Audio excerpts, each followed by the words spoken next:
your mother's fault. You take that back. I won't. Welcome to the Laura and Benny show. Welcome, Laura. Welcome, Benny. This is our first week where we've got our guests back in. I'm very excited. A lot of guests. A lot of guests. Benny decided when Benny gets an idea in his head and he runs with it. Like, I think he went away for like 10 minutes and came back and was like, it's full. It's full. The month is full. fill that up. And April's starting to fill up already for people coming in as well. I'm not too sure when we're going to get time to actually go and do weddings and edit, and it should be grand. There's a lot to do. There's a lot to do. Lots to do. But this week, we've got a few guests coming in, but our first guest for this week's podcast is Celebrant. A Solemniser. Solemniser? What's the difference? Same thing. Different word. Celebrant. Okay, go on. Celebrant is actually not a word. Is it not? No, They it's all kind of, use it. yeah, it's all a general kind of, I think it's a general thing, but like if you Google it or kind of like define celebrant, there is a modern interpretation, but it's not actually a word. It's kind of like nonsense. But everyone can use Could be it totally casually wrong, now. but I remember It looking could it be. I up. hope you are. Oh, I'd love if you were. And like everyone needs to comment below this and be like, Benny, a celebrant is a real thing. It's in the dictionary. Yeah. I suppose we'll get into it with the celebrant, but Solemniser. a solemnizer is the main thing. Is like, well, you see, some people are solemnizers and some people aren't. So solemnizing, if you solemnize the wedding, it's kind of like it's solemn per the legal kind of requirements of Ireland. Yeah, and you can have someone just facilitate the ceremony, but it's not legal. Yeah, exactly. So there are people who offer their services as celebrants, but they're not registered as solemnizers. Okay. Because they haven't been nominated by a group officially. This is very complicated. But then also you could just get your mate. You could get your mate. I'm still waiting for someone to ask me to like actually be their wedding solemnizer. No, I wouldn't be a solemnizer because I'm not legal. I'll be the celebrant then. I'll be the mate. You'd be the celebrant. I'll be the mate with the celebrating. I'm waiting. Is that a word? I'm waiting for someone to not bother with the legal thing and just basically saying we don't care about the state. So like people have religious ceremonies. It'd be much easier to get divorced, though, to be fair, if you didn't do the legal part. You could just be like, listen, Friday, move out, we're done. Yep, cut. Yeah, that's it. Because I want to get married again. Because Laura and Benny weren't available for my last wedding. They are available for a day at a church. I'm going to find a guy and they're going to come and photograph the wedding. We were talking to someone recently, and I won't say who they are because they might not want it public. But they were like, I have had 3 wives, and now I can give people loads of advice because I know exactly how to know what you like and don't like. You were big time. You were like, what now? 3 wives? My memory is terrible. I'm telling you. Okay, you should have prepared. Don't be giving out to me. But yeah, so anyway, so I'm waiting for like the real kind of the true love, right? That this is it, right? Okay, so you were telling me that our wedding wasn't true love because we signed the legal document. Purely legal. For the government side of things. Yeah. What did you think I was made of money and you were going to make? So like there are people that are like all religious and pair their religious beliefs and stuff. Like that's one belief. Okay. And then there's also you can also do your legal stuff after your religious stuff and sign it on the same day. True. And then there's the kind of the legal one, so you're doing it per the state. So the other one's like per your God or your beliefs or whatever. Yeah. And the other one's like per the state. And I'm saying the true love is like, don't mind all that stuff. We're just gonna say we love each other and we marry each other. I kind of like that though. It's lots less complicated. There you go. Could be cheaper too. Could be cheaper. No. You still have to have the big party and all the frills. Okay, fair enough. As long as you get to have the party and the people still get to come and get dressed up, and you really could do what you want. You could even fly a drone in with some rings. Did you see that? I saw it. Yeah. It was good. I've told the videographer he has to get that done by the weekend. Just to fly the drone in with the rings. Easy. Like fly it at the person's face and he has to drop the rings in their hand. It'd be really, really simple. I think the solemnizers, celebrants would absolutely love that if we flew a drone up an aisle and just dropped rings on people.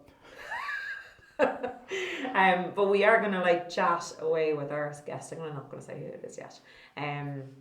You're such a tease. I know. The big reveal. Yeah, such a tease. But we're going to go through like so much information for people, a bit of inspiration, like what kind of happens beforehand, what happens on the day, like what they've seen, what they think works, what doesn't work, all those bits and pieces. We'll go through it all. But I just want to have a quick chat with you about it first, because apparently we shouldn't have signed legal paperwork. I've learned that now, that our wedding was not for love, it was just for the government. I learn something new every day from you, in fairness. I'm telling you. But there's lovely bits to a ceremony that, like, one of my favourite things in a ceremony is the aisle walk, in and out, and the music. They're my two, well, that's three things, Laura.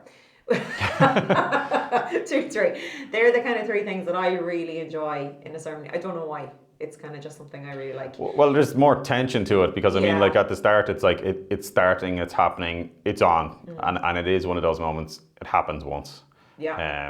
And then likewise. Maybe for us as well though, because it happens once. I'm more kind of like on it and alert in a sense of if I don't get this right. Yeah.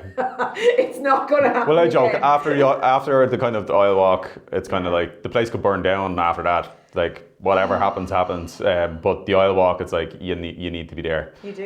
You do. Like it scares me when people get in the way. And you're sit down. Whispering over to the videographer, going, "Come on."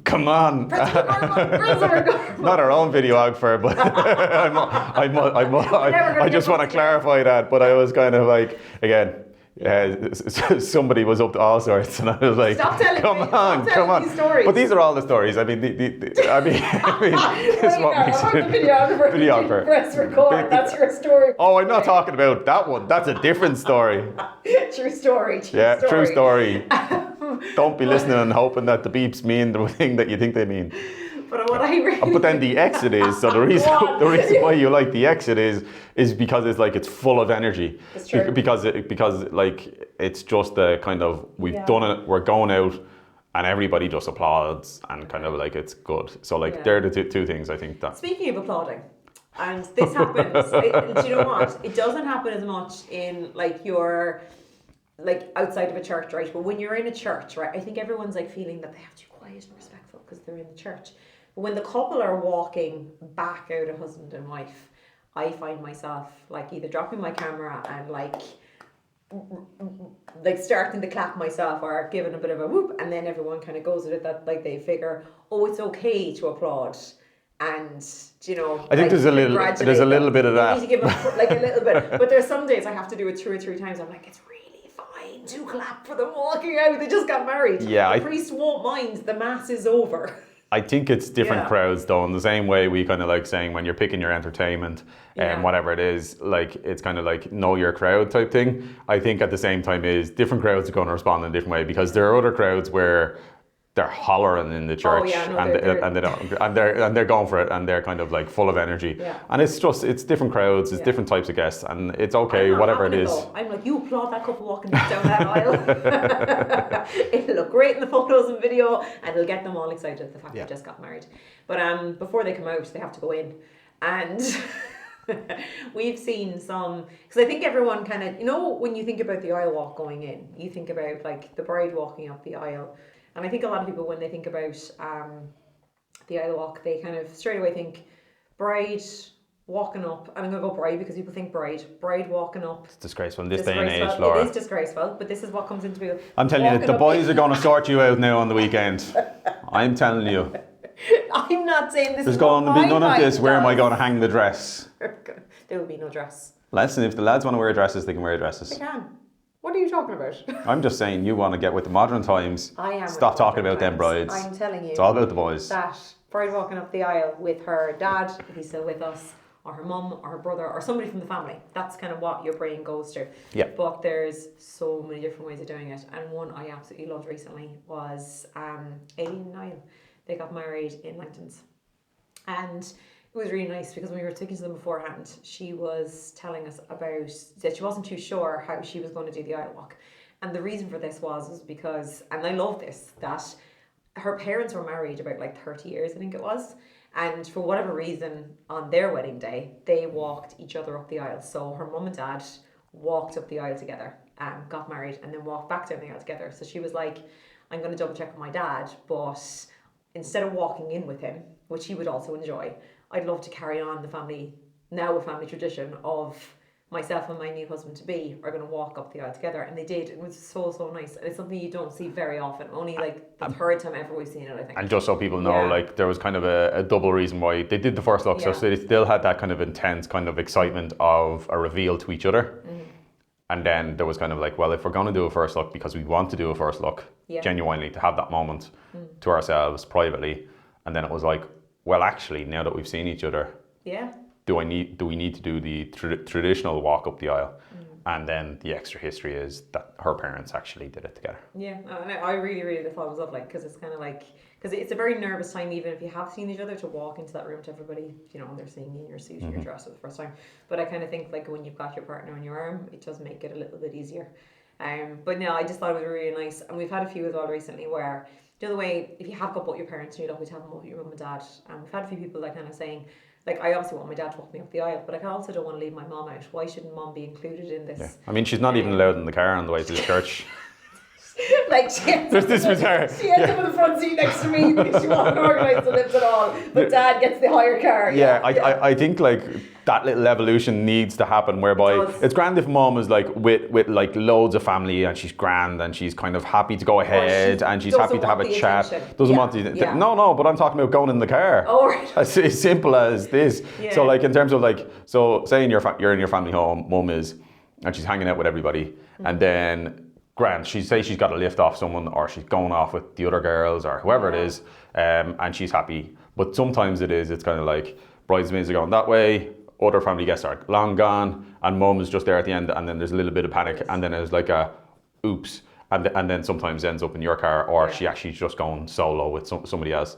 But it's like, I think that little evolution can probably happen where it's okay for mum and dad or whoever to go in the car with the bride. It doesn't have to be bride and one person, whoever's walking out the aisle. I think that tradition can be really broke down if people really want to.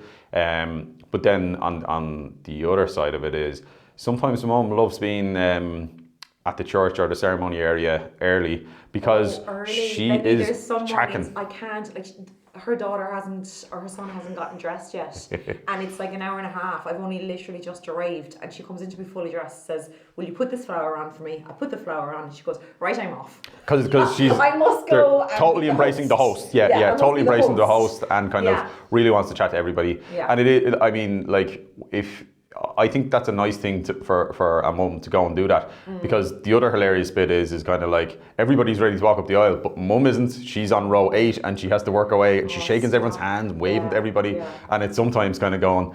You kind of be gentle and leave it for a while, but then now it's kind of like it's now got to kind of like we've been giving her more than a minute or 2 minutes, and you're kind of just give a little nudge to maybe a groomsman, go, you tell mum that we're ready to go, because she doesn't it's mum's day too, but she doesn't realise that everybody's queued up and they've been ready to go, and they're like the race horses ready to go, type thing. But but you're right though, especially the travelling, because I do find that, like, why shouldn't mum go in the car with you? And a lot of if you're hiring, especially the vintage cars, there's plenty of room. Like, there's really loads of room in the back of those cars.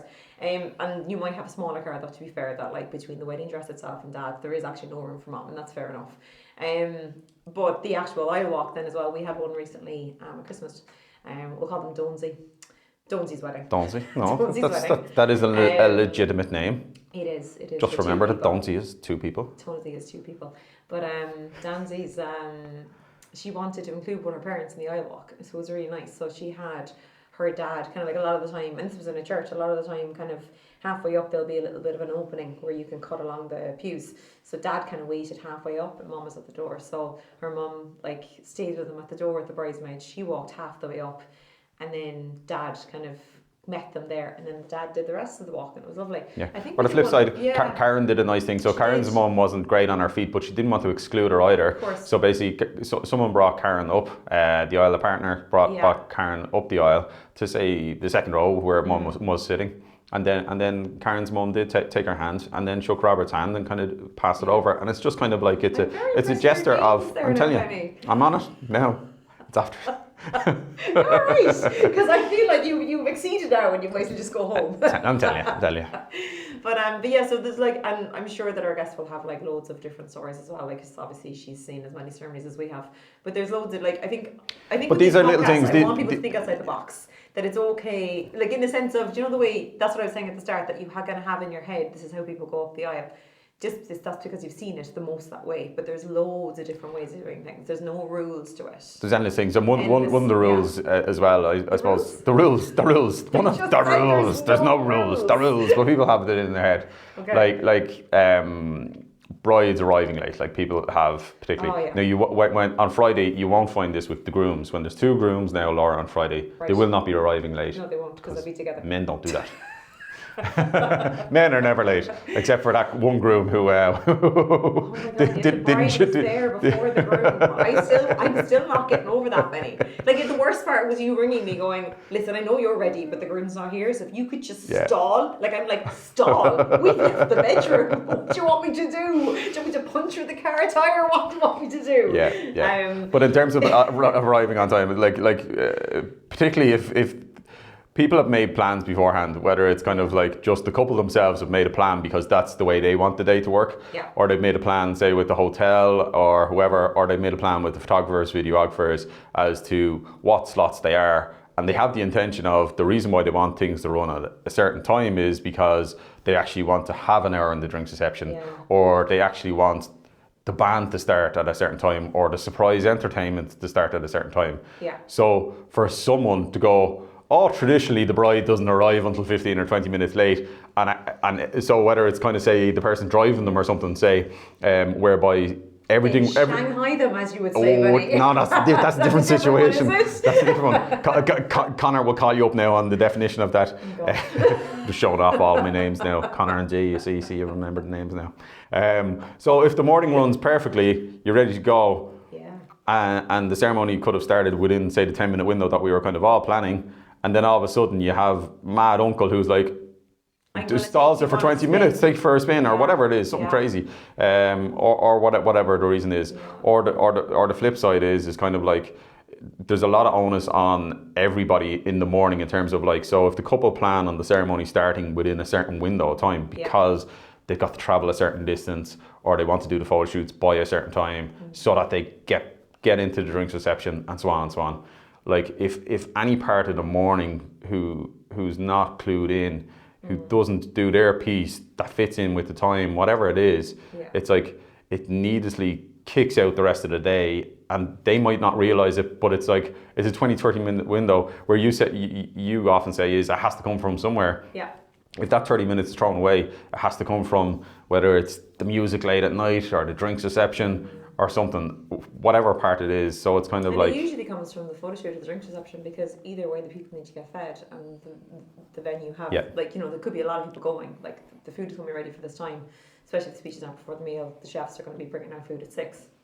Like, and speaking of stories, we're not the type of photographer just to stroll in at 6:30 and go, well, we got our photographs, and like just head down and past the banqueting manager. We hear all the stories, but in any way, so it's like, that's why they like us coming back. That's why we are coming back. We show up and go, they're yours, we're done. Hey presto.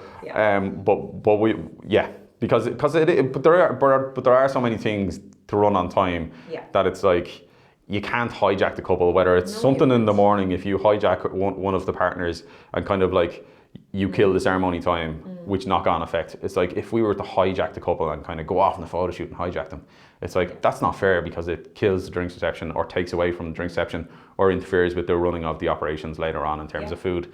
And it's the same way with a speech. If no one planned to have 2 hours of speeches and then all of a sudden there are 2 hours of speeches, it hijacks. The chef is going to come out with his big cleaver and sort somebody out. His cleaver? Did you say cleaver? You've got to tenderize the meat. Oh yeah, you've got to bash the meat. He's going to come out with a cleaver. Oh yeah. Have you seen this happen? Well, I wouldn't say like come out with a knife and kind of do something. But we'll just go with the meat cleaver instead. Okay, so right. You went dark there now. You did. I think we need more alternative weddings. I'm looking for a good Halloween wedding now, like back in the day, like with his married in the jail, cleavers, like, Halloween blood, everything. Okay. And your mate just says, "Do you love each other?" And go, "Yeah, we do." Do you know what I saw recently? I really liked it. You remember this as well? We were down in Clary's Christmas time, and Laura and I were getting married, and they had 3 of their own kids. Do you remember? And they wanted to include the little fella, and he was like, you know the way you have little page boys who are the ring bearer, right? With this little fella, so they had them all kind of like lined up, and they were doing their rings, and their little fella, in fairness, like, so he runs across with the first ring and hands it to his dad, and then runs back to his spot, and then do you remember? And then the priest said again, and now we're going to do mum's ring, and he ran back over got the other wedding ring and so he did this kind of like laugh back and forth with this massive smile on his face. So it was just a nice way of like, in a way sometimes like the kids may walk up the aisle, ring bearer holding rings, or the box, and there's actually nothing in the box because they can't be trusted. Yeah, big time. To get from there to there with the rings. But I just thought it was really nice actually in that moment, instead of one of the groomsmen or the best man or something coming over and handing the rings, their son did it. It was gorgeous. Can I give a tip to, normally best man has the rings. I know exactly what you're going to say. Yeah. Don't linger there like the third wheel, because you really are the third wheel. You're not getting married with the couple. But you know what? It's not their fault. It's like if they're instructed back and forth. Now, I think generally a lot of people kind of go, they take both rings and they kind of have both rings ready to go. Yeah. I've seen that kind of that trend. Yeah. But then sometimes it's like, it's not like, well, it can work either way. But whether you're holding two rings or kind of like you want to do one ring and then you want to do the next one, it's just step off. Don't step on top of the couple. I think though they're getting a good, nice close look sometimes. They're probably just in. They forget. No, but you can be in the moment. So concentrating on that. They've been asking for it. They come forward. They give the ring, and then it's like they haven't been told you're grand there. Step off. So they're standing there, but there's going to be 30 seconds of an interaction between the couple before they're ready for the next ring. And sometimes it's like videographers have this lovely clear view of hands and rings going on, and the next thing the back comes in and he just, hello, as you said, I'm going to wait on the kiss. Yeah, exactly. So he's just standing there, and it's about the couple having and their interactions and the way they interact and look at each other. As long as they keep smiling though, it's all good. It's all good. So step in, step out. Yeah. If they don't take both the rings off you. And I do love music in a ceremony, Benny. It's my favourite thing. We had a wedding there, was it last weekend? Viv and Gavin. But this was always going to be good music because Gavin is a musician himself, and he had loads of musician friends. Actually, I think half the bridal party, bar the two lads that were playing a plant in the morning. What was that about? They were singing to the plant. So like when we do a wedding at Betty's in the morning with the groom, and then I would be editing like a next day sample, and I'm going through Benny's morning. So it's the only part of the day I haven't seen. So I kind of know in my head like where I'm going to with the rest of it, because I remember like really, really like genuine moments, and I think that's the great stuff to put in the sample. But I have to go through your morning in a bit more detail because I wasn't there. And I was flicking through Viv and Gavin's the last day, and like it was just the lads they were great crack now in fairness. They had such a fun morning. And the next thing we're in a music room, Gavin's at a piano, there's like two other lads have like different guitars, and then was it a case of like these two lads weren't musicians? Oh, no. One of them is a musician. Oh, right, okay. Yeah. Because the two of them were just holding a potted plant. Like, what? Well, they were told, jump in there now, grab something there, and we'll grab something there and lash into it, and these are the same see two how it lads goes. that when we were doing bridal party photos, some of the lads were doing apparently prom poses. I'm not too sure what a prom pose was. You don't want to encourage a prom pose. From behind. It's an acquired taste. The two lads on the end are doing Charlie's Angels. Like, there was no talking to them. But no, there was some really nice music there at the weekend, and there was some songs I haven't heard in a ceremony before, I don't think. What was the song he played in the middle of the ceremony? Do you remember? Yeah. Because that's the test of to see if you can actually sing or not. Really good. So if you can sing Seal, like Touched by a Rose, like you're a made man. Yeah. And if you can't sing Seal by Touched by a Rose, don't really try sing Seal by Touched by a Rose. But no, that was one of those. I was actually going to say, you know, like I think I might be flipping now to the dark side. You know, the way I have a fondness for like the singers. Right. And to be honest, the majority of singers in churches are female. They would be, no, you're right, yeah, because women are great. And have one or two or three or four favourites. Okay, Jesus, don't list them because you'll upset everybody else. And then Emo, that's who was playing. That's right. Emo.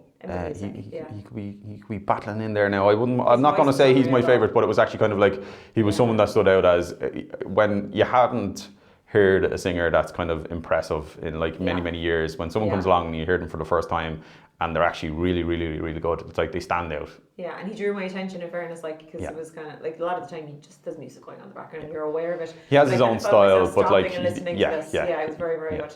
I think he sang the Book of Love as well at one stage, and they were sang the Red Shirt. Probably, kind of sang in his own way. It was lovely. But yeah, so I love music in a ceremony. I kind of think it adds to it. But you don't have to have live music either if it's not something. But if you're not having live music and you're doing some sort of songs, yes, and it's MP3, you need to have someone who's on it doing it. That he starts and stops the song in the right way at the right time. Yeah, so sometimes the hotel volunteer to do it, But it's like, if the hotel are going to volunteer to control the MP3, they, like you say, they have to be honest. It is something that's kind of like, it can be done nicely, or kind of, you could get the crank and clack of it stopping. So it can be done smoothly, and kind of, you have to be ready to play the song at the right time when the celebrant gives you the heads up. Yeah, okay.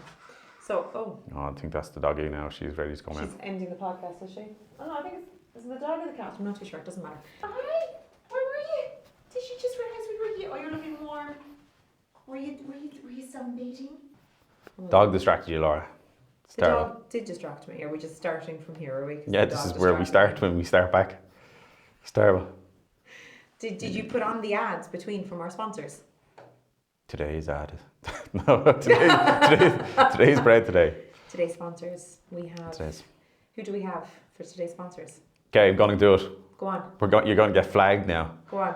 Fiona Kennedy is playing in Cork Arts Theatre on the 28th of March and also the 30th of March. Just giving her a plug, are you? I'm giving her a super plug. Okay. I shared that on our stories yesterday. Yeah. No, definitely. Like so, a lot of people probably don't know, but there are musicians that are kind of like, they're working musicians in the sense of, whatever, I'm going to say it wrong, but like musicians, they're like there's such thing as Celebrant.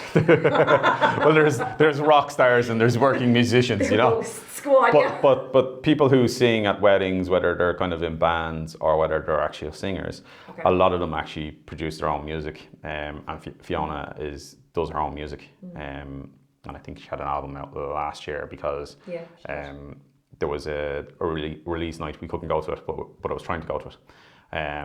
Did you tell me about this?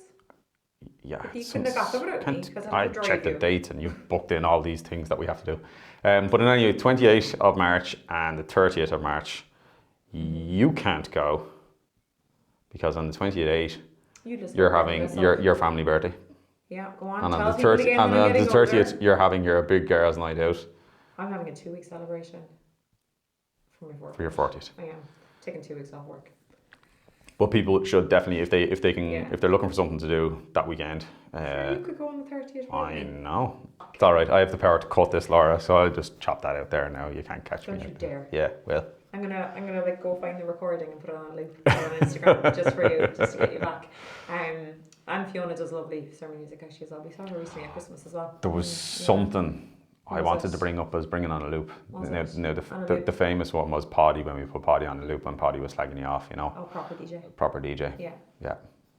He'll always be my proper DJ though. Like, I love loads of DJs, but there's no other proper DJ. It's just Poddy. Vinny, who's a celebrant. Yeah. He said, I'll probably have to put it on a loop now that we have put it in the stories, but basically we were kind of teasing like, if he'll wear a robe if somebody needs him to wear a robe. Because he was telling the story of, he was getting looked up and down by a mother of the bride going, how are you going to do this? Like, where's your robe?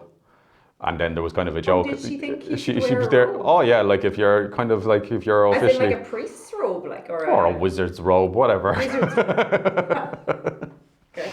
But anyway, so Vinny's still up for wearing a robe. I don't think he has wore a robe. Okay, we need to like book him for a fake wedding and make him show up in a robe. In a robe. But if couples out there have Vinny booked, does he wear anything? Get a robe on. What happens? Like this, you're taking it to a whole new level. Yeah, it's a strange thing to bring up. So you can. So what you're saying to people is you can request your celebrant to wear whatever you want them to wear. Is it? Well, you can request, but a lot of people aren't going to. But no. Vinny said if somebody asks him to wear a robe, he's up for it. That's very funny. Where's he going to get the robe? Costume shop, like Halloween time, that kind of thing, or? I'll keep my mouth quiet now. Quiet. But yeah, that's kind of what I wanted to go and chat about today, Benny. We've got loads coming in. That's all you've got to say about ceremonies. You see, I don't want to say too much about ceremonies because Linda's going to have a load. Oh, I said the name twice. That's terrible now. Can you like do the beep thing? What? For Linda Foley, the celebrant. Beep. We're terrible at keeping things to ourselves. I don't even know why I was keeping it to myself. What if she cancels now? I'm going to put this podcast out this evening. And then Linda goes, oh, I'm sick of We'll Zoom Vinny. We'll get him to wear a wig and a dress and be like, hey, Linda, thanks so much for joining us on our podcast today. But yeah, no, we've got loads we want to talk to Linda about. And she's done loads of weddings. We've done loads of weddings with her, indoor, outdoor, all sorts. And she's great for like doing things where the couple have ideas. especially incorporating kids and their own themes of the day and stuff like that, and she's very good at it. So we'll be chatting to Linda, going through, I just keep saying Linda now because it's there. Sure, why not? Yeah. And we'll go through loads of details and inspiration for people and get a bit of insight into how to plan your wedding ceremony and what happens on the day.